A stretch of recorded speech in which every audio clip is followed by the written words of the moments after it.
ਕਾਨੜਾ ਮਹੱਲਾ ਪੰਜਵਾਂ।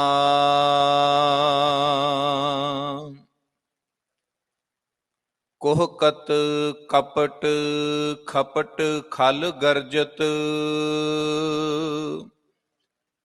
ਮਰਜਤ ਮੀਚ ਅਨਿਕ ਬਰੀਆ।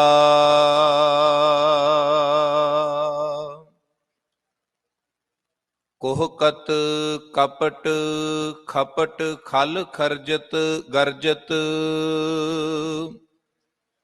ਮਰਜਤ ਮੀਚ ਅਨਿਕ ਬਰੀਆ। ਰਹਾਉ ਅਹੰਗ ਮਤ ਅਨ ਰਤ ਕੁਮਿਤ ਹਿਤ, ਪ੍ਰੀਤਮ ਪੇਖਤ ਭ੍ਰਮਤ ਲਾਖ ਗਰੀਆ। ਅਨਿਤ ਵਿਵਹਾਰ ਆਚਾਰ ਵਿਦਹੀਨਤ, ਮਮ ਮਦ ਮਾਤ ਕੋਪ ਜਰੀਆ।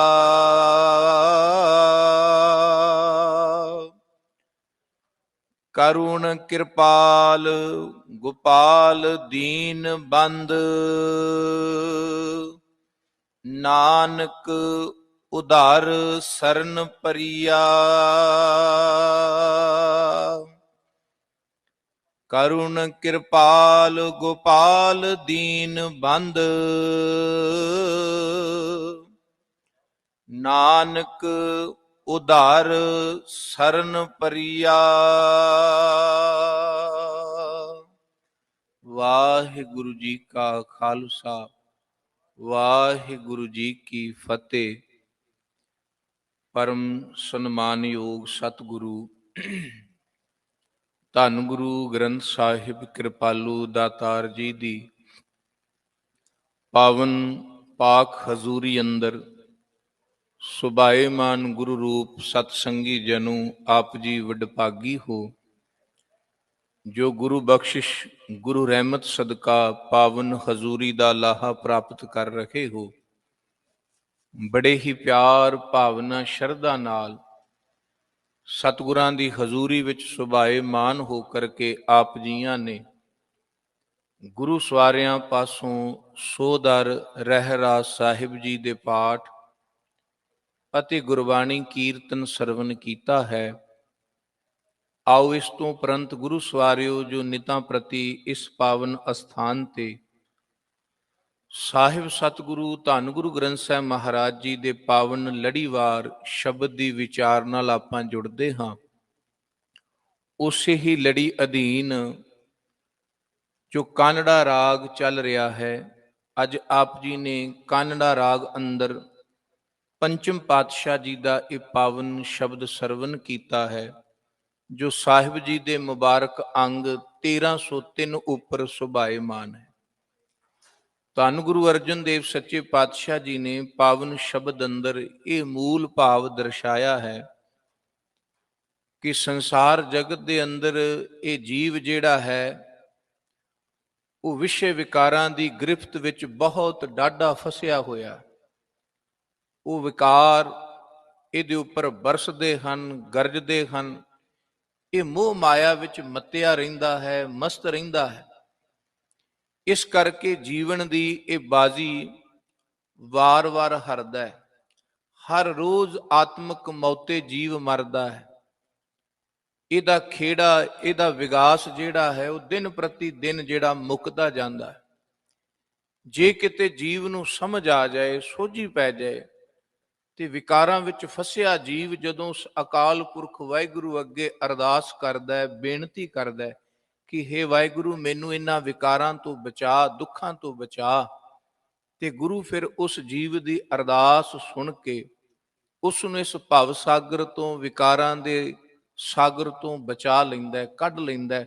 ਅਰਦਾਸ ਹੀ ਸਭ ਤੋਂ ਉੱਤਮ ਨਮੂਨਾ ਹੈ, ਸਭ ਤੋਂ ਸਰਲ ਉਪਾਅ ਹੈ ਜੋ ਜੀਵ ਜਗਤ ਦੇ ਵਿਸ਼ੇ ਵਿਕਾਰਾਂ ਤੋਂ ਬਚ ਸਕਦਾ। ਗੁਰੂ ਸਾਹਿਬ ਸੱਚੇ ਪਾਤਸ਼ਾਹ ਪੂਰਨ ਤੌਰ ਤੇ ਇਸ ਪਾਵਨ ਸ਼ਬਦ ਅੰਦਰ ਕੀ ਰਹਿਮਤ ਕਰਦੇ ਹਨ ਗੁਰੂ ਕਿਰਪਾ ਸਦਕਾ ਆਪਾਂ ਵਾਚਣ ਦਾ ਯਤਨ ਕਰਾਂਗੇ। ਆਓ ਵਿਚਾਰਾਂ ਦੀ ਆਰੰਭਤਾ ਤੋਂ ਪਹਿਲਾਂ ਰਸਨਾ ਪਵਿੱਤਰ ਕਰੀਏ। ਪਿਆਰ ਸਹਿਤ ਉਚਾਰਨ ਕਰੋ ਜੀ। ਸਤਨਾਮ ਸ੍ਰੀ ਵਾਹਿਗੁਰੂ ਸਾਹਿਬ ਜੀ। ਫਿਰ ਕਿਰਪਾ ਕਰੋ ਉਚਾਰਨ ਕਰੋ ਜੀ। ਸਤਨਾਮ ਸ੍ਰੀ ਵਾਹਿਗੁਰੂ ਸਾਹਿਬ ਜੀ।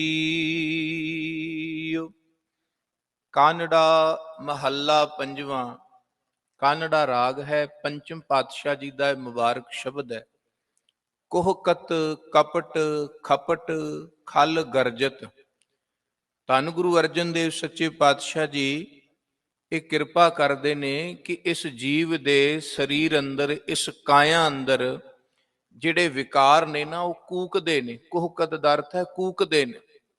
ਇਉਂ ਕੂਕਦੇ ਨੇ ਜਿਵੇਂ ਮੋਰ ਕੂਕਦੇ ਨੇ ਨਾ। ਮਾਹੌਲ ਵਾਤਾਵਰਨ ਜੈਸਾ ਬਣ ਜਾਏ, ਕਿਉਂਕਿ ਹਰ ਚੀਜ਼ ਮਨੁੱਖ ਦੇ ਅੰਦਰ, ਇਨਸਾਨ ਦੀ ਕਾਇਆ ਦੇ ਅੰਦਰ ਪਰਮਾਤਮਾ ਨੇ, ਪਰਮੇਸ਼ਵਰ ਨੇ, ਇਸ ਕਰਤੇ ਨੇ ਹਰ ਤਰ੍ਹਾਂ ਦਾ ਬੀਜ ਧਰਿਆ ਹੋਇਆ, ਨੇਕੀ ਦਾ ਵੀ, ਬਦੀ ਦਾ ਵੀ, ਬੁਰਾਈਆਂ ਦਾ ਵੀ, ਚੰਗਿਆਈਆਂ ਦਾ ਵੀ। ਕਿਉਂਕਿ ਮੇਲ ਨਾਲ ਹੀ, ਕਾਦਰ ਤੇ ਕੁਦਰਤ ਦੇ ਸੁਮੇਲ ਨਾਲ ਇਸ ਕਾਇਆ ਦਾ ਆਗਾਜ਼ ਹੋਇਆ, ਸੰਸਾਰ ਦਾ ਆਗਾਜ਼ ਹੋਇਆ। ਪਰ ਇਸ ਪਰਮਾਤਮਾ ਨੇ ਇਸ ਕਾਇਆ ਦੇ ਅੰਦਰ ਇਹ ਦੋਵੇਂ ਚੀਜ਼ਾਂ ਟਿਕਾਈਆਂ ਨੇ। ਪਰ ਗੁਰਦੇਵ ਪਿਤਾ ਮਹਾਰਾਜ ਸੱਚੇ ਪਾਤਸ਼ਾਹ ਜੀ ਬਾਣੀ ਵਿੱਚ ਵੀ ਕਿਰਪਾ ਕਰਦੇ ਨੇ, ਇਸ ਨੂੰ ਸਮਝਾਉਣ ਵਾਸਤੇ ਇੱਕ ਖੇਤ ਦੀ ਉਦਾਹਰਨ ਦਿੰਦੇ। ਗੁਰੂ ਸਾਹਿਬ ਕਹਿੰਦੇ ਜਿਵੇਂ ਕੋਈ ਕਿਸਾਨ, ਕੋਈ ਜ਼ਿਮੀਂਦਾਰ ਖੇਤ ਵਿੱਚ ਫਸਲ ਬੋਂਦਾ ਹੈ, ਫਸਲ ਬੀਜਦਾ ਹੈ, ਪਰ ਉਸ ਫਸਲ ਦੇ ਨਾਲ ਕਈ ਤਰ੍ਹਾਂ ਦਾ ਘਾਹ ਫੂਸ ਵੀ ਉੱਗਦਾ, ਕਿਉਂਕਿ ਉਹਦਾ ਬੀਜ ਵੀ ਨਾਲ ਹੀ ਹੁੰਦਾ ਫਸਲ ਦੇ। ਪਰ ਸਿਆਣਾ ਕਿਸਾਨ ਫਸਲ ਦੇ ਬੂਟਿਆਂ ਨੂੰ ਪਾਲੀ ਜਾਂਦਾ ਹੈ, ਤੇ ਜਿਹੜੇ ਵਿਕਾਰ ਨੇ ਜਾਂ ਘਾਹ ਫੂਸ ਹੈ ਜਿਹੜਾ ਫਸਲ ਨੂੰ ਨੁਕਸਾਨ ਕਰਨ ਵਾਲਾ ਹੈ, ਉਸ ਨੂੰ ਪੁੱਟ ਕੇ ਸੁੱਟ ਦਿੰਦਾ ਗੁੱਸੇ ਦੇ ਨਾਲ, ਪੂਰੇ ਰੋਹ ਦੇ ਨਾਲ। ਜਿਹੜਾ ਬੂਟਾ, ਜਿਹੜਾ ਘਾਹ ਉਹਦੀ ਫਸਲ ਨੂੰ ਮਾਰਨ ਦਾ ਕੰਮ ਕਰਦਾ, ਦਬਾਉਣ ਦਾ ਕੰਮ ਕਰਦਾ, ਉਹ ਕਿਸਾਨ ਸਿਆਣਾ ਜ਼ਿਮੀਂਦਾਰ ਆਪਣੀ ਖੇਤ ਵਿੱਚੋਂ ਉਸ ਬੂਟੇ ਨੂੰ ਜਿਹੜਾ ਹੈ ਖੁਰਪਾ ਲੈ ਕੇ, ਰੰਬਾ ਲੈ ਕੇ ਪੁੱਟ ਕੇ ਬਾਹਰ ਸੁੱਟਦਾ ਹੈ ਤੇ ਆਪਣੀ ਫਸਲ ਨੂੰ ਬਚਾਉਂਦਾ ਹੈ। ਪਰ ਜੇ ਕੋਈ ਮੂਰਖ ਕਿਸਾਨ ਹੋਵੇ, ਆਲਸੀ ਹੋਵੇ, ਜਿਹਨੂੰ ਆਪਣੀ ਖੇਤੀ ਨਾਲ ਪਿਆਰ ਨਾ ਹੋਵੇ, ਤੇ ਉਹਦੀ ਫਸਲ ਘੱਟ ਹੁੰਦੀ ਹੈ, ਉਹਦੇ ਖੇਤ ਵਿੱਚ ਘਾਹ ਦੇ ਬੂਟੇ ਜਿਹੜੇ ਨੇ ਜ਼ਿਆਦੇ ਦਿਸਦੇ ਨੇ। ਤੇ ਸਿਆਣੇ ਕਿਸਾਨ ਫਿਰ ਗੱਲਾਂ ਕਰਦੇ ਨੇ ਵੀ ਇਹਨੂੰ ਆਪਣੀ ਫਸਲ ਨਾਲ, ਆਪਣੇ ਖੇਤ ਨਾਲ ਪਿਆਰ ਨਹੀਂ, ਇਹਦੀ ਫਸਲ ਤਾਂ ਹੋਣੀ ਨਹੀਂ। ਸੋ ਗੁਰੂ ਸਾਹਿਬ ਕਹਿੰਦੇ ਵੀ ਇਹ ਸਰੀਰ ਕਾਇਆ ਖੇਤ ਹੈ ਜੀਵ ਦਾ, ਇਹਦੇ ਅੰਦਰ ਨੇਕੀ ਦਾ, ਬਦੀ ਦਾ ਦੋਵੇਂ ਬੀਜ ਪਏ ਨੇ। ਜੇ ਜੀਵ ਧਿਆਨ ਰੱਖੇਗਾ, ਵਿਚਾਰ ਕਰੇਗਾ, ਸਾਵਧਾਨ ਰਹੇਗਾ, ਤੇ ਨੇਕੀਆਂ ਰੂਪੀ ਫਸਲ, ਜਿਹੜੀ ਨੇਕੀ ਰੂਪੀ ਫਸਲ ਪਣਪੇਗੀ, ਵਧੇ ਫੁੱਲੇਗੀ। ਤੇ ਵਿਕਾਰਾਂ ਦੇ ਬੂਟੇ ਇਹ ਸਾਵਧਾਨੀ ਨਾਲ, ਗੁਰੂ ਸ਼ਬਦ ਦੇ ਗਿਆਨ ਰੂਪੀ ਖੁਰਪੇ ਦੇ ਨਾਲ ਇਹ ਪੁੱਟ ਕੇ ਬਾਹਰ ਸੁੱਟੇਗਾ ਤੇ ਜੀਵਨ ਦਾ ਲਾਹਾ ਪ੍ਰਾਪਤ ਹੋਏਗਾ। ਪਰ ਜੇ ਅਵੇਸਲਾ ਹੋਇਆ ਰਿਹਾ, ਗਾਫਲ ਹੋ ਕੇ ਸੁੱਤਾ ਰਿਹਾ, ਤੇ ਇਹਦੇ ਜੀਵਨ ਦੇ ਅੰਦਰ ਉਹ ਵਿਕਾਰਾਂ ਰੂਪੀ ਜਿਹੜੇ ਬੀਜ ਨੇ ਨਾ ਉਹ ਪੁੰਗਰ ਜਾਂਦੇ ਨੇ, ਇੰਨੇ ਵੱਡੇ ਹੋ ਜਾਂਦੇ ਨੇ ਕਿ ਜਿਹੜੀ ਅਸਲ ਖੇਤੀ ਹੈ, ਅਸਲ ਬੀਜ ਹੈ, ਉਹ ਮੁੱਕ ਹੀ ਜਾਂਦਾ ਹੈ, ਉਹ ਮਿਟ ਹੀ ਜਾਂਦਾ, ਛੁਪ ਹੀ ਜਾਂਦਾ ਹੈ। ਤੇ ਫਿਰ ਜੀਵਨ ਦੇ ਅੰਦਰ ਬਰਬਾਦੀ ਹੀ ਬਰਬਾਦੀ ਹੈ, ਲਾਹਾ ਕੁਝ ਪ੍ਰਾਪਤ ਨਹੀਂ ਹੁੰਦਾ। ਸੋ ਗੁਰੂ ਸਾਹਿਬ ਸੱਚੇ ਪਾਤਸ਼ਾਹ ਜੀ ਕਹਿੰਦੇ ਅਵੇਸਲੇ ਗਾਫਲ ਮਨੁੱਖ ਦੇ ਹਿਰਦੇ ਅੰਦਰ, ਸਰੀਰ ਰੂਪੀ ਘਰ ਖੇਤੀ ਦੇ ਅੰਦਰ ਇਸ ਤਰ੍ਹਾਂ ਹੁੰਦਾ ਹੈ ਕਿ ਵਿਕਾਰ ਕੂਕਦੇ ਨੇ। ਕੋਹਕਤ ਕਪਟ ਖਪਟ ਖਲ ਗਰਜਤ। ਕਹਿੰਦੇ ਕੂਕਦੇ ਨੇ, ਖਪਟ ਦਾ ਅਰਥ ਹੈ ਨਾਸ ਕਰਨ ਵਾਲੇ, ਆਤਮਕ ਮੌਤ ਦੇਣ ਵਾਲੇ, ਆਤਮਕ ਖੇੜਾ ਖੋਣ ਵਾਲੇ। ਖਲ ਜਿਹੜੇ ਬੜੇ ਪੀਡੇ ਨੇ, ਮੂਰਖ ਨੇ, ਬੜੇ ਦੁਸ਼ਟ ਨੇ, ਉਹ ਵਿਕਾਰ ਜਿਹੜੇ ਨੇ ਇਹਦੇ ਅੰਦਰ ਕੂਕਦੇ ਨੇ, ਰੋਜ਼ ਕੂਕਦੇ ਨੇ। ਕਿਉਂਕਿ ਵਾਤਾਵਰਨ ਐਸਾ ਹੈ, ਮੋਰਾਂ ਦੀ ਨਿਆਈ, ਜਿਵੇਂ ਮੋਰ ਬੱਦਲ ਵੇਖ ਕੇ ਕੂਕਦੇ ਨੇ, ਬਬੀਹੇ ਬੱਦਲ ਵੇਖ ਕੇ ਕੂਕਦੇ ਨੇ। ਸਾਡੇ ਅੰਦਰ ਪਏ ਹੋਏ ਵਿਕਾਰ ਜਿਹੜੇ ਨੇ, ਜਦੋਂ ਇਹਨਾਂ ਨੂੰ ਸੰਸਾਰ ਦਾ ਵਾਤਾਵਰਨ ਐਸਾ ਮਿਲਦਾ ਹੈ, ਉਸੇ ਵਕਤ ਉਹ ਵੀ ਕੂਕਣ ਲੱਗ ਜਾਂਦੇ, ਉਸੇ ਵਕਤ ਉਹ ਵੀ ਅੰਦਰੋਂ ਜਿਹੜਾ ਹੈ ਉਛਾਲੇ ਖਾਣ ਲੱਗ ਜਾਂਦੇ। ਇਸੇ ਕਰਕੇ ਸਤ ਸੰਗਤ ਦਾ, ਗੁਰਮੁਖਾਂ ਦੀ ਸੋਬਤ ਵਿੱਚ ਰਹਿਣ ਦਾ ਗੁਰੂ ਸਾਹਿਬ ਸੱਚੇ ਪਾਤਸ਼ਾਹ ਜੀ ਨੇ ਸਾਨੂੰ ਉਪਦੇਸ਼ ਦਿੱਤਾ ਵੀ ਜਿੱਥੇ ਵਿਕਾਰ ਸ਼ਾਂਤ ਰਹਿਣ, ਵਿਸ਼ੇ ਜਿਹੜੇ ਨੇ ਉਹ ਸ਼ਾਂਤ ਰਹਿਣ, ਤੇ ਜਿੱਥੇ ਨੇਕੀਆਂ, ਦੇਵੀ ਗੁਣ ਜਿਹੜੇ ਨੇ ਉਹ ਤੁਹਾਡੇ ਅੰਦਰ ਪੀਡੇ ਹੁੰਦੇ ਜਾਣ, ਉਹ ਚੰਗੇ ਹੁੰਦੇ ਜਾਣ। ਪਰ ਮਨੁੱਖ ਸੰਸਾਰ ਜਗਤ ਦੇ ਅੰਦਰ ਬੁਰਾਈਆਂ ਪਾਸੇ, ਵਿਕਾਰਾਂ ਵਾਲੇ ਪਾਸੇ ਜ਼ਿਆਦਾ ਦੌੜਦਾ ਹੈ ਤੇ ਅੰਦਰ ਉਹ ਵਿਕਾਰ ਹੋਰ ਉੱਚੀ ਉੱਚੀ ਕੂਕਦੇ ਨੇ। ਕਈ ਵਾਰੀ ਇਨਸਾਨ ਇਹ ਸੋਚਦਾ ਹੈ ਕਿ ਜਿੰਨਾ ਕੁ ਅੰਦਰੋਂ ਕੂਕਦੇ ਨੇ ਨਾ, ਇਹਨਾਂ ਨੂੰ ਕੂਕਦਿਆਂ ਜੋ ਇਹ ਮੰਗਦੇ ਨੇ, ਵਿਕਾਰਾਂ ਦੀ ਜੋ ਭੁੱਖ ਹੈ ਉਹ ਪੂਰੀ ਕਰੀ ਜਾਈਏ, ਇੱਕ ਦਿਨ ਤਾਂ ਚੁੱਪ ਕਰਨਗੇ ਨਾ। ਮੰਨ ਲਓ ਜੇ ਅੰਦਰ ਲੋਭ ਦਾ ਕੂਕਰ ਭੌਂਕਦਾ ਹੈ, ਕਾਮ ਅੰਦਰ ਭੌਂਕਦਾ ਹੈ, ਤੇ ਅਸੀਂ ਇਹਦੀ ਪੂਰਤੀ ਕਰਦੇ ਜਾਂਦੇ। ਕਈ ਵਿਦਵਾਨਾਂ ਦੀ ਇਹ ਵੀ ਮਤ ਹੈ, ਸੰਸਾਰ ਜਗਤ ਅੰਦਰ ਭਾਂਤ ਭਾਂਤ ਦੇ ਸਿਆਣੇ ਹੋਏ ਨੇ, ਆਪੋ ਆਪਣੇ ਮਤ ਮਤੰਤਰ ਉਹਨਾਂ ਨੇ ਚਲਾਏ ਨੇ। ਇੱਕ ਮਤ ਮੰਨਣ ਵਾਲੇ ਵੀ ਨੇ ਵੀ ਜੋ ਅੰਦਰੋਂ ਸਾਡੇ ਵਾਸ਼ਨਾਵਾਂ ਉੱਠਦੀਆਂ ਨੇ ਨਾ, ਉਹਨਾਂ ਵਾਸ਼ਨਾਵਾਂ ਦੀ ਪੂਰਤੀ ਕਰੀ ਜਾਓ ਜਿਵੇਂ ਮਰਜ਼ੀ, ਜਾਇਜ਼ ਨਜਾਇਜ਼ ਢੰਗ ਦੇ ਨਾਲ, ਧਰਮ ਅਧਰਮ ਦੇ ਨਾਲ। ਇੱਕ ਦਿਨ ਆਪ ਹੀ ਸ਼ਾਂਤ ਹੋ ਜਾਣਗੇ, ਇੱਕ ਦਿਨ ਮਨ ਆਪਣੇ ਆਪ ਚੁੱਪ ਹੋ ਜਾਏਗਾ। ਪਰ ਗੁਰੂ ਗ੍ਰੰਥ ਸਾਹਿਬ ਮਹਾਰਾਜ ਸੱਚੇ ਪਾਤਸ਼ਾਹ ਜੀ ਦੀ ਬਾਣੀ ਕੀ ਆਖਦੀ, ਕਹਿੰਦੀ ਐਸਾ ਕਦੀ ਨਹੀਂ ਹੋ ਸਕਦਾ। ਤੁਹਾਡਾ ਤਨ, ਤੁਹਾਡੀ ਕਾਇਆ ਸੁੱਕ ਕੇ ਜਰਜਰੀ ਹੋ ਸਕਦੀ ਹੈ, ਤੁਹਾਡੀ ਕਾਇਆ ਮੌਤ ਦੀ ਸੇਜਾ ਤੱਕ ਜਿੰਨਾ ਚਿਰ ਨਹੀਂ ਜਾਂਦੀ, ਮਨ ਦੀ ਵਾਸ਼ਨਾ, ਮਨ ਦੀ ਭੁੱਖ ਉਹਨਾਂ ਚਿਰ ਮਰਦੀ ਹੀ ਨਹੀਂ। ਇਹ ਮਨ ਦਾ ਸੁਭਾਅ ਤੇ ਇਸ ਤਰ੍ਹਾਂ ਹੈ, ਜਿਉਂ ਪਾਵਕ ਈਂਧਨ ਨਹੀਂ ਧਰਾਪੈ। ਕਹਿੰਦੇ ਜਿਵੇਂ ਅੱਗ ਦੇ ਵਿੱਚ ਬੰਦਾ ਬਾਲਣ ਪਾਵੇ, ਲੱਕੜਾਂ ਪਾਵੇ, ਈਂਧਨ ਦਾ ਅਰਥ ਹੈ ਲੱਕੜ, ਬਾਲਣ ਪਾਵੇ, ਤੇ ਇਹ ਸੋਚੇ ਵੀ ਅੱਗ ਆਪਣੇ ਆਪ ਬੁੱਝ ਜਾਏਗੀ, ਆਪਣੇ ਆਪ ਰੱਜ ਜਾਏਗੀ, ਮੈਂ ਲੱਕੜਾਂ ਪਾਈ ਜਾਵਾਂ, ਜਿੰਨਾ ਚਿਰ ਇਹ ਅੱਗ ਰੱਜਦੀ ਨਹੀਂ। ਤੇ ਗੁਰੂ ਸਾਹਿਬ ਕਹਿੰਦੇ ਅਸੀਂ ਸਾਰੇ ਸਿਆਣੇ ਆ, ਜਿੰਨੀਆਂ ਲੱਕੜਾਂ ਅਸੀਂ ਬਲਦੀ ਅੱਗ ਵਿੱਚ ਪਾਵਾਂਗੇ ਉਨਾ ਹੋਰ ਪ੍ਰਚੰਡ ਹੋ ਜਾਏਗੀ, ਉਨਾ ਹੋਰ ਜ਼ਿਆਦਾ ਬਲੇਗੀ। ਮਨ ਐਸੀ ਅਗਨ ਵਰਗਾ ਹੈ, ਜਿੰਨੇ ਵਿਸ਼ੇ ਭੋਗਾਂਗੇ, ਜਿੰਨੇ ਵਿਕਾਰ ਭੋਗਾਂਗੇ, ਉਨਾ ਹੋਰ ਇਹ ਪ੍ਰਚੰਡ ਹੁੰਦਾ ਜਾਂਦਾ, ਉਨਾ ਹੋਰ ਇਹ ਭੁੱਖਾ ਹੁੰਦਾ ਜਾਂਦਾ ਹੈ। ਕਾਇਆ ਨੂੰ ਰੋਗ ਵੀ ਲੱਗ ਜਾਂਦਾ ਹੈ, ਪਰ ਮਨ ਆਪਣੀ ਵਾਸ਼ਨਾ ਵਾਲੀ ਮਜਬੂਰੀ ਨੂੰ ਤਿਆਗਦਾ ਨਹੀਂ। ਇਹਦੇ ਅੰਦਰੋਂ ਨਿਤ ਕੂਕਾਂ ਪੁਕਾਰਾਂ ਉਸ ਵਿਕਾਰਾਂ ਦੀਆਂ ਉੱਠਦੀਆਂ ਨੇ, ਜਿਹਦੇ ਕਰਕੇ ਆਤਮਕ ਮੌਤ, ਜ਼ਮੀਰ ਦੀ ਮੌਤ, ਇਹ ਜਿਹੜਾ ਜੀਵ ਹੈ ਮਰ ਜਾਂਦਾ ਹੈ। ਕੋਹਕਤ ਕਪਟ ਖਪਟ ਖਲ ਗਰਜਤ, ਅੰਦਰ ਗਰਜਦੇ ਨੇ ਬਦਲਾਂ ਦੀ ਨਿਆਏ, ਮਰਜਤ ਮੀਚ ਅਨਿਕ ਬਰੀਆ। ਕਹਿੰਦੇ ਫਿਰ ਇਸ ਤਰ੍ਹਾਂ ਜਿਵੇਂ ਵਿਕਾਰ ਜਦੋਂ ਬੰਦੇ ਦੇ ਅੰਦਰ ਕੂਕਦੇ, ਗਰਜਦੇ, ਪੁਕਾਰਾਂ ਕਰਦੇ ਨੇ, ਤੇ ਐਸੇ ਵਿਕਾਰਾਂ ਦੇ ਅਧੀਨ ਹੋਇਆ ਮਨੁੱਖ ਕਈ ਵਾਰੀ ਆਤਮਕ ਮੌਤ ਮਰਦਾ। ਸੰਸਾਰ ਜਗਤ ਦੇ ਅਨਿਕ ਬਰੀਆ, ਵਾਰ-ਵਾਰ ਰੋਜ਼ਾਨਾ ਹੀ ਆਤਮਾ ਦੀ ਮੌਤ ਹੁੰਦੀ ਹੈ, ਤਾਂ ਹੀ ਵਿਕਾਰਾਂ ਵਾਲੇ ਪਾਸੇ ਬੰਦਾ ਜਾਂਦਾ ਹੈ। ਮਨ ਨੂੰ ਮਾਰ ਕੇ, ਜ਼ਮੀਰ ਵਾਲੇ ਪਾਸੋਂ ਮਾਰ ਕੇ, ਫਿਰ ਮਨੁੱਖ ਜਿਹੜਾ ਹੈ ਵਿਸ਼ੇ ਵਿਕਾਰਾਂ ਦੇ ਅਧੀਨ ਹੋ ਜਾਂਦਾ ਹੈ। ਰਹਾਉ ਅਹੰਗ ਮਤ ਅਨ ਰਤ ਕੁਮਿਤ ਹਿਤ ਪ੍ਰੀਤਮ। ਗੁਰੂ ਸਾਹਿਬ ਸੱਚੇ ਪਾਤਸ਼ਾਹ ਜੀ ਕਹਿੰਦੇ, ਹੇ ਵਾਹਿਗੁਰੂ, ਹੇ ਮੇਰੇ ਪਿਆਰੇ, ਮੇਰੀ ਅਵਸਥਾ ਤੇ ਬਣੀ ਪਈ ਹੈ ਅਹੰਗ ਮਤ, ਮੇਰੀ ਮਤ ਹੰਗਤਾ ਦੀ ਮਾਰੀ ਪਈ ਹੈ। ਵਿਕਾਰੀ ਪੁਰਖ ਦਾ ਜੀਵਨ ਬਿਆਨ ਕਰਦੇ। ਅਹੰਗ ਮਤ, ਮਤ ਵਿੱਚ ਹੰਗਤਾ ਭਰੀ ਪਈ ਹੈ, ਕੋਈ ਹੋਰ ਸੁਝਦਾ ਹੀ ਨਹੀਂ, ਆਪਾ ਹੀ ਸਭ ਤੋਂ ਚੰਗਾ ਤੇ ਉੱਚਾ ਤੇ ਸ੍ਰਿਸ਼ਟ ਲੱਗਦਾ ਹੈ। ਅਨ ਰਤ, ਹੋਰ ਰਸਾਂ ਵਿੱਚ, ਹੋਰ ਪਿਆਰਾਂ ਵਿੱਚ, ਹੋਰ ਵਿਕਾਰਾਂ ਵਿੱਚ ਜੀਵ ਜਿਹੜਾ ਫਸਿਆ ਹੋਇਆ ਹੈ। ਕੁਮਿਤ ਹਿਤ, ਤੇ ਜਿਹੜੇ ਸਾਥੀ ਨੇ ਉਹ ਵੀ ਮਾੜੇ ਨੇ। ਕੁਮਿਤ, ਕੁਮਿੱਤਰ ਬਣਾਏ ਹੋਏ ਨੇ। ਬੁਰੇ ਮਨੁੱਖ ਦੇ ਸਾਥੀ ਵੀ ਤੇ ਬੁਰੇ ਹੀ ਹੋਣਗੇ ਨਾ। ਮਾਇਆਧਾਰੀ ਮਨੁੱਖ ਜਿਹੜਾ ਵਿਸ਼ੇ ਵਿਕਾਰਾਂ ਨੂੰ ਭੋਗਣ ਵਾਲਾ ਹੈ, ਉਹਦੇ ਮਿੱਤਰ ਵੀ ਤਾਂ ਉਸ ਤਰ੍ਹਾਂ ਦੇ ਹੋਣਗੇ, ਮੰਡਲੀ ਵੀ ਉਸ ਤਰ੍ਹਾਂ ਦੀ ਹੋਏਗੀ। ਬਾਬਾ ਕਬੀਰ ਜੀ ਨੇ ਵਿਕਾਰੀ ਪੁਰਖਾਂ ਦੀ ਮੰਡਲੀ ਵੀ ਲਿਖੀ ਹੈ, ਬਾਣੀ ਵਿੱਚ ਬਚਨ ਕਰਦੇ ਨੇ ਵੀ ਉਹਨਾਂ ਦਾ ਰਹਿਣ ਸਹਿਣ, ਖਾਣ ਪਾਣ ਕਿਵੇਂ ਦਾ ਹੁੰਦਾ ਹੈ। ਮਿੱਤਰ ਮੰਡਲੀ ਬੈਠਦੀ ਹੈ ਤੇ ਆਪਸ ਵਿੱਚ ਇਸ ਤਰ੍ਹਾਂ ਵਿਸ਼ੇ ਵਿਕਾਰ ਭੋਗਦੇ ਨੇ। ਇਕਤ ਪੱਤਰ ਭਰ ਉਰਕਟ ਕੁਰਕਟ, ਇਕਤ ਪੱਤਰ ਭਰ ਪਾਨੀ, ਆਸ ਪਾਸ ਪੰਚ ਜੋਗੀਆ ਬੈਠੇ, बीच नकट दे रानी, नकटी को ठनगन बाढ़ा डू, किन्ह बबेकी काटी। कहते विषय विकारां रूपी जिहड़ी माया है उहदा वाजा सारे संसार विच वज रहा, ठन ठन करके ना विषय विकार रूपी माया दा वाजा सारे जगत विच वज रहा है। ते विकारां नूं भोगण वाले जिहड़े जीव ने वो मित्र मंडली है, कुमित्र मंडली है, वो आपस विच बैठदे ने। एक भांडे दे विच कबाब पांदे ने, एक भांडे विच शराब पांदे ने, आस पास बैठदे ने ते वो फिर उन्हां दा पान करदे ने ते फिर रज के विषय विकार भोगदे ने। कहंदे इस तरह सारियां दे विच माया दा वाजा वज रहा है। किन्ह बबेकी काटी तू, पर कोई है बबेकी पुरुष, कोई है परमेश्वर दा प्यारा ਜਿਸ ਨੇ ਇਸ ਵਿਸ਼ੇ ਵਿਕਾਰਾਂ ਦੇ ਆਵਾਜ਼ਾਂ ਨੂੰ ਜਾਂ ਇਹਦੇ ਤਾਕਤ ਨੂੰ, ਇਹਦੇ ਬਲ ਨੂੰ ਆਪਣੇ ਗਿਆਨ ਦੀ ਖੜਕ ਦੇ ਨਾਲ ਕੱਟ ਦਿੱਤਾ ਹੈ। ਉਹਦੀ ਮੁੰਡੀ ਕੱਟ ਦਿੱਤੀ ਆਪਣੇ ਗਿਆਨ ਦੀ ਖੜਕ ਦੇ ਨਾਲ, ਗੁਰੂ ਦੇ ਹਥਿਆਰ ਦੇ ਨਾਲ। ਸੋ ਗੁਰਦੇਵ ਪਿਤਾ ਮਹਾਰਾਜ ਕਹਿੰਦੇ ਨਹੀਂ ਤਾਂ ਅਸਲ ਵਿੱਚ ਬਹੁਤਾਂਤ ਅਹੰਗ ਮਤ ਅਨ ਰਤ ਕੁਮਿਤ ਹਿਤ ਪ੍ਰੀਤਮ। ਕਹਿੰਦੇ ਨਹੀਂ ਤਾਂ ਕੁਮਿੱਤਰਾਂ ਦੇ ਨਾਲ ਸੰਗ ਹੈ, ਬੁਰਾਈਆਂ ਦੇ ਨਾਲ ਸੰਗ ਹੈ, ਮਤ ਜਿਹੜੀ ਹੈ ਹੰਕਾਰ ਦੀ ਭਰੀ ਹੋਈ ਹੈ।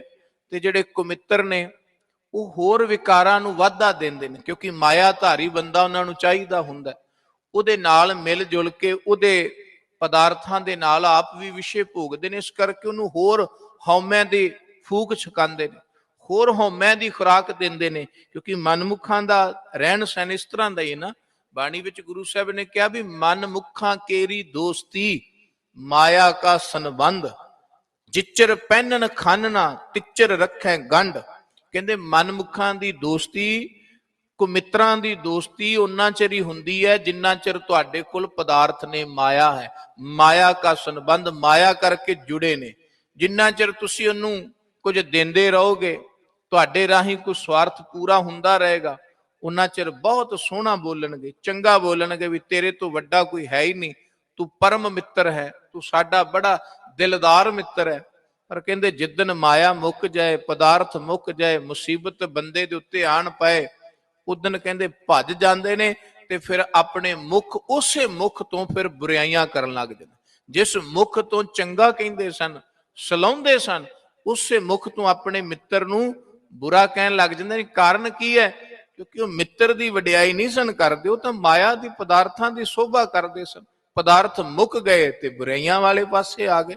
ਕਹਿੰਦੇ ਇਹ ਅਸਲ ਖੋਟੇ ਮਿੱਤਰਾਂ ਦੀ ਇਹ ਗੱਲ। ਬਾਣੀ ਵਿੱਚ ਗੁਰੂ ਸਾਹਿਬ ਸੱਚੇ ਪਾਤਸ਼ਾਹ ਜੀ ਨੇ ਮਿੱਤਰ ਦਾ ਨਾਤਾ ਬੜਾ ਵੱਡਾ ਦੱਸਿਆ। ਗੁਰਦੇਵ ਦੇ ਨਾਲ ਵੀ ਮਿੱਤਰ ਦਾ ਨਾਤਾ ਮਨੁੱਖ ਜੀਵ ਬਣਾ ਸਕਦਾ, ਪਰ ਗੁਰੂ ਸਾਹਿਬ ਕਹਿੰਦੇ ਕੁਝ ਮਿੱਤਰ ਐਸੇ ਹੁੰਦੇ ਨੇ ਗੱਲਾਂ ਵਾਲੇ। ਜਗਤ ਸੰਸਾਰ ਵਿੱਚ ਜਿੰਨੇ ਮਰਜੀ ਮਿੱਤਰ ਬਣਾ ਲਓ ਗੱਲਾਂ ਵਾਲੇ, ਤੇ ਜਦੋਂ ਕੋਈ ਕਾਰਜ ਰਾਸ ਕਰਨ ਦੀ ਗੱਲ, ਕੋਈ ਮੁਸੀਬਤ ਵਿੱਚ ਨਾਲ ਖਲੋਣ ਦੀ ਗੱਲ ਆਵੇ ਨਾ, ਫਿਰ ਕੋਈ ਨਹੀਂ ਨਿਭਦਾ। ਬਾਬਾ ਕਬੀਰ ਜੀ ਦੇ ਬਚਨ ਨੇ, ਗੱਲੀ ਸੋ ਸੱਜਣ ਵੀ ਇੱਕ ਟੁੜੇਂਦੀ ਨਾ ਲਹਾਂ ਧੁੱਖਾਂ ਜਿਉ ਮਾਲੀ।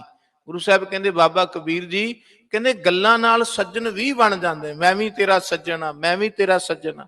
ਪਰ ਕਹਿੰਦੇ ਜਦੋਂ ਕੋਈ ਕਾਰਜ ਦੀ ਸੰਪੰਨਤਾ ਕਰਨੀ ਹੈ, ਕੋਈ ਕਾਰਜ ਨੂੰ ਦੇ ਵਿੱਚ ਜਦੋਂ ਕਿਸੇ ਮਿੱਤਰ ਦਾ ਸਹਿਯੋਗ ਚਾਹੀਦਾ ਹੈ, ਕਹਿੰਦੇ ਉਦੋਂ ਕੋਈ ਨੇੜੇ ਨਹੀਂ ਲੱਗਦਾ। ਗੱਲੀ ਸੋ ਸੱਜਣ ਵੀ ਇੱਕ ਟੁੜੇਂਦੀ ਨਾ ਲਹਾਂ, ਜਦੋਂ ਮੈਂ ਲੱਭਾਂ ਵੀ ਅਸਲ ਮਿੱਤਰ ਕਿਹੜਾ, ਕਹਿੰਦੇ ਕੋਈ ਇੱਕ ਨਹੀਂ ਲੱਭਦਾ।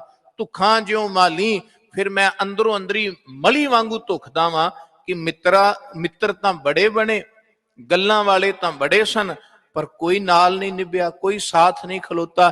ਇਸ ਕਰਕੇ ਗੁਰਦੇਵ ਪਿਤਾ ਮਹਾਰਾਜ ਨੇ ਕਿਹਾ ਵੀ ਉਹ ਅਸਲ ਮਿੱਤਰ ਹਨ।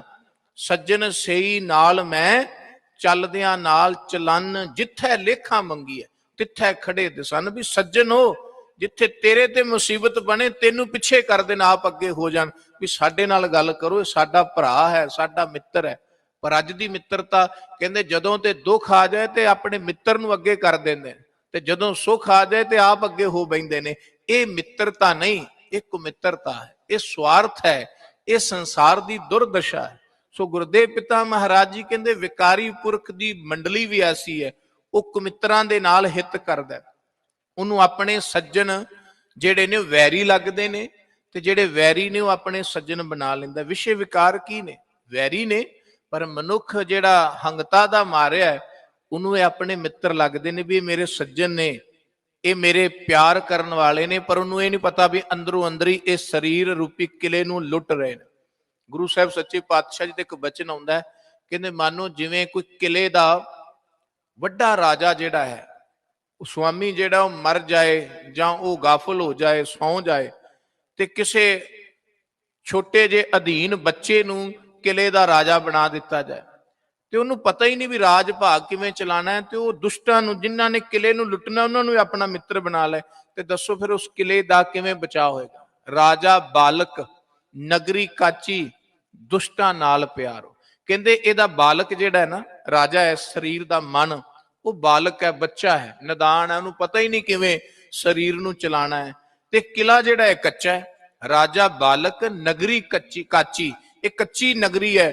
ਪਤਾ ਹੀ ਨਹੀਂ ਕਦੋਂ ਵਿਕਾਰ ਆ ਕੇ ਇਹਦੇ ਤੇ ਹਵਾ ਬੋਲਦੇ ਨੇ। ਦੁਸ਼ਟਾਂ ਨਾਲ ਪਿਆਰੋ, ਤੇ ਤੀਜੀ ਗੱਲ ਹੈ ਵੀ ਪਿਆਰ ਵੀ ਨੇ, ਸਾਥੀ ਵੀ ਆਪਣੇ ਦੁਸ਼ਟ ਬਣਾਏ ਨੇ। ਦੱਸੋ ਫਿਰ ਉਹਦਾ ਕਿਵੇਂ ਬਚਾਅ ਹੋ ਸਕਦਾ? ਰਾਜਾ ਵੀ ਜਿਹੜਾ ਹੈ ਉਹ ਵੀ ਅਣਜਾਣ ਹੋਵੇ, ਬੱਚਾ ਹੋਵੇ, ਕਿਲਾ ਵੀ ਕੱਚਾ ਹੋਵੇ, ਤੇ ਜਿਹੜੇ ਅੰਦਰ ਮਿੱਤਰ ਬਣਾਏ ਨੇ ਉਹ ਵੀ ਵੈਰੀ ਵਰਗੇ, ਵੈਰੀ ਹੋਣ ਮਿੱਤਰ ਦੇ ਭੇਖ ਵਿੱਚ, ਉਸ ਕਿਲੇ ਦਾ, ਉਸ ਸੰਸਾਰ ਦਾ, ਉਸ ਘਰ ਦਾ, ਉਸ ਦੇਸ਼ ਦਾ ਕਦੀ ਭਲਾ ਨਹੀਂ ਹੋ ਸਕਦਾ। ਕਹਿੰਦੇ ਸਰੀਰ ਰੂਪੀ ਕਿਲੇ ਦੀ ਜੇ ਅੱਜ ਦੁਰਦਸ਼ਾ ਹੋ ਰਹੀ ਹੈ ਨਾ, ਇਹਦਾ ਕਾਰਨ ਹੀ ਹੈ ਵੀ ਇੱਕ ਤਾਂ ਮਨ ਜਿਹੜਾ ਅਣਜਾਣ ਹੈ, ਨਦਾਨ ਹੈ, ਇਹਨੂੰ ਗੁਰੂ ਬਾਣੀ ਦੀ ਸੋਝੀ ਨਹੀਂ। ਗੁਰੂ ਦੀ ਸਿੱਖਿਆ ਲਈ ਹੁੰਦੀ ਤੇ ਬਾਲਕ ਤੋਂ ਸਿਆਣਾ ਬਣ ਜਾਂਦਾ, ਇਹਨੂੰ ਪਤਾ ਲੱਗਦਾ ਕੌਣ ਵੈਰੀ ਹੈ, ਕੌਣ ਮਿੱਤਰ ਹੈ, ਕੌਣ ਆਪਣਾ ਹੈ, ਕੌਣ ਪਰਾਇਆ। ਦੂਜਾ ਇਹ ਨਗਰੀ ਕੱਚੀ, ਇਹਨੇ ਤੇ ਕੱਚੀ ਰਹਿਣਾ, ਇਹਨੂੰ ਨਹੀਂ ਪੱਕਿਆਂ ਕੋਈ ਕਰ ਸਕਦਾ। ਕੋਈ ਯਤਨ ਕਰੇ ਵੀ ਮੈਂ ਕਿਲਾ ਪੱਕਾ ਕਰ ਲਾਂ, ਪਰ ਦਾਤਾ ਜੀ ਕਹਿੰਦੇ ਨਹੀਂ, ਕਾਚ ਕੋਟੰ ਰਚੰਤ ਤੋਯੰ ਲੇਪਨੰ ਰਕਤ ਚਰਮ ਨਹਿ ਨਵਨ ਤਾ ਦਵਾਰੰ ਭੀਤ ਰਹਿਤੰ ਬਾਏ ਰੂਪੰ ਅਸਥੰਭ ਬਣਾਏ। ਕਹਿੰਦੇ ਤੇ ਕਿਲਾ ਕੱਚਾ ਹੈ। ਕਾਚ ਕੋਟੰਗ ਰਚੰਤ ਤੋਯੰਗ, ਪਾਣੀ ਨਾਲ ਇਹਨੂੰ ਲਿਪਿਆ ਹੋਇਆ, ਹੱਡ ਮਾਸ ਦਾ ਇਹਨੂੰ ਪੋਚਾ ਦਿੱਤਾ ਹੋਇਆ। ਬਾਏ ਰੂਪੰਗ ਅਸਥੰਭਨ ਹੈ, ਸਵਾਸਾਂ ਦੀ ਥੰਬੀ ਹੈ। ਕਹਿੰਦੇ ਇਹ ਨਵੰਗਤਾ ਦਵਾਰੰਗ ਭੀਤ ਰਹਿਤੰ, 9 ਦਰਵਾਜੇ ਨੇ ਇਹਦੇ, ਜਿਹਦੇ ਰਾਹੀਂ ਵਿਕਾਰ ਇਹਦੇ ਤੇ ਧਾਵਾ ਬੋਲਦੇ। ਜਿੰਨਾ ਚਿਰ ਉਹ ਦਰਵਾਜ਼ਿਆਂ ਦੇ ਵਿੱਚੋਂ ਦੀ ਵਿਕਾਰ ਆਉਂਦੇ ਜਾਣਗੇ, ਅੱਖਾਂ ਰਾਹੀਂ, ਕੰਨਾਂ ਰਾਹੀਂ, ਨਾਸਕਾਂ ਰਾਹੀਂ, ਇਹ ਸਾਰੇ ਜਿਹੜੇ ਦਰਵਾਜ਼ੇ ਨੇ ਜਿਨ੍ਹਾਂ ਰਾਹੀਂ ਦੁਸ਼ਟ ਅੰਦਰ ਘੇਰਾ ਪਾ ਲੈ, ਅੰਦਰ ਜਾ ਕੇ ਹਮਲਾ ਕਰਦੇ ਨੇ। ਬਾਬਾ ਕਬੀਰ ਜੀ ਨੇ ਵਚਨ ਕੀਤਾ ਕਿ ਮੇਰੇ ਇਸ ਸਰੀਰ ਰੂਪੀ ਘਰ ਦੇ ਅੰਦਰ ਜਿਹੜੇ ਮੋਰੀਆਂ ਨੇ ਨਾ, ਕਿਲੇ ਦਰਵਾਜ਼ੇ ਨੇ, ਉਹਨਾਂ ਰਾਹੀਂ ਇਹ ਵਿਕਾਰ ਹਮਲਾ ਕਰਦੇ ਨੇ।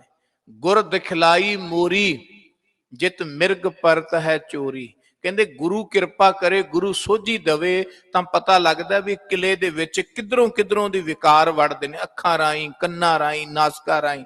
ਤੇ ਜਦੋਂ ਗੁਰੂ ਦੀ ਸੋਝੀ ਲੈ ਕੇ, ਗੁਰੂ ਦਾ ਉਪਦੇਸ਼ ਲੈ ਕੇ ਜੀਵ ਉਸ ਥਾਂ ਤੇ ਕੰਮ ਕਰਦਾ, ਆਪਣੇ ਦਰਵਾਜ਼ੇ ਦੇ ਨਾ ਦਰਵਾਜ਼ਿਆਂ ਨੂੰ, ਆਪਣੇ ਕਿਲੇ ਦਿਆਂ ਨੂੰ ਬੰਦ ਕਰ ਲੈਂਦਾ ਹੈ। ਬੰਦ ਕਰਨ ਦਾ ਅਰਥ ਹੈ ਮਾੜਾ ਨਾ ਦੇਖਦਾ, ਨਾ ਸੁਣਦਾ, ਨਾ ਬੋਲਦਾ ਹੈ। ਫਿਰ ਇਹਨੂੰ ਆਨੰਦ ਆਉਂਦਾ। ਗੁਰ ਦਿਖਲਾਈ ਮੋਰੀ ਜਿਤ ਮਿਰਗ ਪੜਤ ਹੈ ਚੋਰੀ ਮੂੰਦ ਲਈਏ ਦਰਵਾਜੇ ਬਾਜੀ ਅਲੇ ਅਨਹਦ ਬਾਜੇ। ਫਿਰ ਕਹਿੰਦੇ ਅੰਦਰ ਖੇੜਾ ਹੀ ਖੇੜਾ। ਜਿਸ ਰਾਜੇ ਦੀ ਨਗਰੀ ਬਚ ਗਈ ਉਹਨੇ ਖੁਸ਼ੀ ਮਨਾਣੀ ਹੈ ਨਾ, ਤੇ ਜਿਹਦੇ ਅੰਦਰੋਂ ਨਗਰੀ ਉਜੜੀ ਜਾ ਰਹੀ ਹੈ ਉਹਨੇ ਕੀ ਖੁਸ਼ੀ ਮਨਾਣੀ। ਸੋ ਗੁਰਦੇਵ ਪਿਤਾ ਮਹਾਰਾਜ ਜੀ ਕਹਿੰਦੇ, ਹੇ ਵਾਹਿਗੁਰੂ, ਅਹੰਕਾਰ ਵਿੱਚ ਭਰਿਆ ਹੋਇਆ ਵਾਂ, ਕੁਮਿੱਤਰਾਂ ਦਾ ਸਾਥ ਹੈ, ਪੇਖਤ ਭ੍ਰਮਤ ਲਾਖ ਗਰੀਆ। ਤੇ ਮੈਂ ਵੇਖਦਾ ਪਿਆ ਇਹਨਾਂ ਕਾਰਨਾਂ ਕਰਕੇ ਮੈਂ ਲੱਖਾਂ ਵਾਰੀ ਭਰਮਣ ਕਰ ਰਿਹਾ, ਵਾਰ-ਵਾਰ ਮੇਰਾ ਆਉਣਾ ਜਾਣਾ ਬਣਿਆ ਹੋਇਆ, ਵਾਰ-ਵਾਰ ਮੈਂ ਸੰਸਾਰ ਰੂਪੀ ਇਹਨਾਂ ਗਲੀਆਂ ਨੂੰ ਗਾ ਰਿਹਾ ਹਾਂ। ਇਹਦੇ ਤੋਂ ਮੇਰਾ ਛੁਟਕਾਰਾ ਕਿਵੇਂ ਹੋਵੇ? ਅਨਿਤ ਵਿਹਾਰ, ਅਨਿਤ ਵਿਹਾਰ ਆਚਾਰ ਵਿਦਹੀਨਤ। ਤੇ ਮੇਰੇ ਕਰਮ ਕੀ ਨੇ? ਅਨਿਤ ਵਿਹਾਰ, ਨੀਵੇਂ, ਜਿਹੜੇ ਸਦਾ ਰਹਿਣ ਵਾਲੇ ਨਹੀਂ। ਆਚਾਰ ਵਿਦਹੀਨਤ, ਮੇਰਾ ਆਚਰਣ ਕਿਹੜਾ ਹੈ? ਹੀਨਤ, ਉਹ ਵੀ ਨੀਵਾਂ ਹੈ, ਅਦਮ ਹੈ, ਨੀਚ ਕਰਮ ਨੇ ਮੇਰੇ। ਮਮ ਮਦ ਮਾਤ ਕੋਪ ਜਰੀਆ। ਤੇ ਕਹਿੰਦੇ ਇਸ ਤਰ੍ਹਾਂ ਮੇਰੀ ਜਿਹੜੀ ਮਤ ਹੈ ਉਹ ਮਦ ਵਿੱਚ, ਨਸ਼ੇ ਵਿੱਚ ਹੈ, ਵਿਕਾਰਾਂ ਦੇ, ਜੋਬਨ ਦੇ। ਤੇ ਮੈਂ ਅੰਦਰੋਂ ਅੰਦਰੀ ਇਸ ਤਰ੍ਹਾਂ ਜਲ ਰਿਹਾ ਵਾਂ, ਸੜ ਰਿਹਾ ਵਾਂ। ਇਹਦੇ ਕਰਕੇ ਮੇਰੇ ਜੀਵਨ ਦਾ ਇਹ ਹਾਲ ਹੈ, ਇਹ ਮੇਰੀ ਕਾਇਆ ਹੈ, ਇਹ ਮੇਰਾ ਜੀਵਨ ਹੈ, ਇਸ ਤਰ੍ਹਾਂ ਮੈਂ ਜਿਉਂ ਰਿਹਾ। ਪਰ ਜਦੋਂ ਇਹ ਵੀ ਸੋਝੀ ਆ ਜਾਏ ਨਾ, ਇਹ ਵੀ ਪਤਾ ਲੱਗ ਜਾਏ ਵੀ ਮੇਰੀ ਹਾਲਤ ਇਹ ਹੈ, ਮੇਰਾ ਜੀਵਨ ਇਹ ਹੈ ਕਿ ਮੇਰੇ ਅੰਦਰੋਂ ਇਹ ਹਰ ਕੇ ਲੋਗਾ ਮੁਕ ਨੀਤ ਦਸੈ ਪਟਵਾਰੀ। ਕਿ ਇਹ ਪਤਾ ਲੱਗ ਜਾਏ ਵੀ ਮੈਨੂੰ ਅੰਦਰੋਂ ਇਹ ਡਸ ਰਹੇ ਨੇ, ਮੈਨੂੰ ਅੰਦਰੋਂ ਇਹ ਖਾ ਰਹੇ ਨੇ। ਤੇ ਫਿਰ ਉਹ ਬੰਦਾ ਕੋਈ ਆਹਰ ਕਰਦਾ ਹੈ, ਫਿਰ ਉਹ ਬੰਦਾ ਪੁਕਾਰ ਕਰਦਾ ਹੈ। ਸੋ ਪੰਚਮ ਪਾਤਸ਼ਾਹ ਜੀ ਕਹਿੰਦੇ, ਜਿਸ ਮਨੁੱਖ ਦਾ ਜੀਵਨ ਐਸਾ ਹੈ, ਉਹਨੂੰ ਸੋਝੀ ਆ ਜਾਏ, ਉਹਨੂੰ ਪਤਾ ਲੱਗ ਜਾਏ ਵੀ ਮੇਰੇ ਅੰਦਰੋਂ ਖੇੜਾ ਲੁੱਟਿਆ ਜਾ ਰਿਹਾ ਹੈ, ਮੇਰੇ ਅੰਦਰੋਂ ਸ਼ੁਭ ਗੁਣ ਲੁੱਟੇ ਜਾ ਰਹੇ ਨੇ, ਮੇਰੇ ਅੰਦਰੋਂ ਵਿਕਾਰ ਜਿਹੜੇ ਨੇ ਮੇਰੀਆਂ ਚੰਗਿਆਈਆਂ ਨੂੰ ਖਤਮ ਕਰ ਰਹੇ ਨੇ। ਤੇ ਫਿਰ ਉਹ ਗੁਰੂ ਅੱਗੇ ਅਰਦਾਸ ਕਰੇ, ਗੁਰੂ ਅੱਗੇ ਜੋਦੜੀ ਕਰੇ, ਕਰੁਣ ਕਿਰਪਾਲ ਗੋਪਾਲ ਦੀਨ ਬੰਦ। ਮਾਲਕ ਦੇ ਚਰਨਾਂ ਵਿੱਚ ਆ ਕੇ ਅਰਦਾਸ ਕਰੇ ਵੀ ਹੇ ਵਾਹਿਗੁਰੂ, ਕਰੁਣਾ ਦੇ ਘਰ ਦਾਤਾ ਜੀ, ਦੀਨਾ ਬੰਧੂ ਸਤਿਗੁਰੂ ਜੀ, ਮੇਰੇ ਤੇ ਬਖਸ਼ਿਸ਼ ਕਰੋ। ਨਾਨਕ ਉਧਾਰ ਸਰਨ ਭਰੀਆ, ਮੈਂ ਤੇਰੀ ਸ਼ਰਨ ਪਿਆ ਹਾਂ, ਮੈਨੂੰ ਉਧਾਰ। ਉਧਾਰ ਦਾ ਅਰਥ ਹੈ ਤਾਰ ਲੈ। ਹੇ ਵਾਹਿਗੁਰੂ, मैं तेरी शरण आ गया वां ते इस विकारां दे मारे होए नूं तू तार लै। मैं इन्हां विषय विकारां दी लहरां विच डुबदा जा रिहा। लोभ लहर अत नीझर बाजै, काया डूबै केसवा, संसार समुंदे तार गोबिंदे, तार लै बाप बीठला। हूं अजान जन तरबे ना जानू, मैं अजान हाँ, मैं नहीं तर सकता। ये जगत संसार विषय विकारां ਦੀਆਂ ਛੱਲਾਂ, भाई गुरदास जी कहते साडा जीवन है कागज वर्गा। जैसे किरतास गर जात जल बूंद परी, घृत सन बंद जल मद सावधान है। जैसे कोट भार तूल तनक चनक जरे, तेल मेल दीपक में बाती विद्यमान है। जैसे लोह बूढ़ जात सलल में डारत ही, काष्ट प्रसंग गंग सागर ना मान है। तीन उदाहरण दित्तियां। कहते जीवन है कागज वर्गा, कल्ले कागज के उत्ते पानी दी बूंदा मीह दी बूंदा पैंदियां रहन, कागज गल जाता है, वो पार नहीं कर सकता किसी नदी नाले नूं। पर उस कागज के उत्ते घ्यो का थिंदा लग जाए तो कागज जिहड़ा सहजे ही पानी चों तर जांदा। कहते जीवन कागज वर्गा है, एक कलियां संसार दियां बूंदां विकारां दियां बूंदां दे विच पएगा ते गल जाएगा। पर जे किते संगत होएगी, नाम दा थिंदा होएगा ते ये तर जाएगा। कहते रूह मना मुई रूह पिया होवे, पंडां दियां पंडां रूह दियां भरियां होण, उन्होंने निक्की जी चिंगियारी अग दी लग जाए, सारा सड़ के सुआह हो जांदा। पर असीं वेखने आ सियाणे लोक एक छोटी जी रूह दी बत्ती लैके उन्होंने वट के तेल विच डुबो के रखते हैं, तो वह बत्ती कई दिन चानना करती। निक्की जी रूह की बत्ती नहीं सड़ती, ते एक पासे एक खिण विच पंडां दियां पंडां रूह सड़ जांदियां। कारण की? क्योंकि इत्थे रूह नूं तेल की संगत मिल गई। कहंदे जीवन रूह वर्गा है, विकारां दी निक्की जी चिंगियाड़ी नूं साड़ के सुआह कर देगी। पर जे किते गुरु की संगत मिल गई, संगत जेड़ा तेल का काम करती है, इनू सड़न नहीं देगी, ये सगों रोशनी देगा। ਇਹਦਾ जीवन ਜਿਹੜਾ तेरा है आप भी रुशनाएगा, दूजियां ਦਾ भी जीवन रुशनाएगा। ਇਹ ਲੋਹੇ ਵਰਗਾ ਪਾਣੀ ਵਿੱਚ ਡੁੱਬ ਜਾਏਗਾ ਤੇ ਗੁਰੂ ਦਾ ਸੰਗ ਲੱਕੜ ਵਰਗਾ। ਜਿਵੇਂ ਲੱਕੜ ਬੇੜੀ ਲੋਹੇ ਨੂੰ ਤਾਰ ਦਿੰਦੀ ਹੈ, ਗੁਰੂ ਦਾ ਸੰਗ ਇਸ ਜੀਵਨ ਨੂੰ ਤਾਰ ਦਿੰਦਾ ਹੈ। ਭਾਈ ਗੁਰਦਾਸ ਜੀ ਨੇ ਉਦਾਹਰਨਾਂ ਦੇ ਕੇ ਕਿਹਾ, हे ਵਾਹਿਗੁਰੂ, हे सतगुरु, मेरी समर्था नहीं भी मैं इस जगत संसार तो तर जावां, तू किरपा करें ਤਾਂ मैं इस भव सागर ਦੇ ਵਿੱਚੋਂ ਦੀ ਸਹਿਜੇ ਸਹਿਲਾ ਹੀ ਤਰ ਸਕਦਾ ਵਾਂ। ਉਹੀ ਅਰਦਾਸ ਪੰਚਮ ਪਾਤਸ਼ਾਹ ਜੀ ਕਰਨੇ ਸਿਖਾਉਂਦੇ ਨੇ ਕਿ ਇਹਨਾਂ ਵਿਸ਼ੇ ਵਿਕਾਰਾਂ ਤੋਂ ਆਪਣੀ ਤਾਕਤ ਨਾਲ ਨਹੀਂ ਬਚਿਆ ਜਾ ਸਕਦਾ। ਅਸੀਂ ਅਰਦਾਸ ਕਰੀਏ, ਕਰੁਣ ਕਿਰਪਾਲ ਗੋਪਾਲ ਦੀਨ ਬੰਦ, ਨਾਨਕ ਉਧਾਰ ਸਰਨ ਪਰਿਆ। हे ਵਾਹਿਗੁਰੂ, मैं तेरी शरण ਪਿਆ ਹਾਂ, मैं तेरे दर ते आया, किरपा कर तू अपनी चरण शरण विच आए हुए नूं इस भव सागर तो, इस मात लोक तो तार लै। मैं तेरी शरण हाँ, ते जो तेरी शरण आउंदा है तू ओदे गुनाह नहीं वेखदा, ओदे पाप नहीं वेखदा, ओदे कर्म ओदी जाति नहीं वेखदा। जो शरण आवे तिस कंठ लावे, ये बिरध स्वामी संदा है, तेरा बिरध है। इस करके असीं गुरु दी शरण तकीए, गुरु शरण आइए।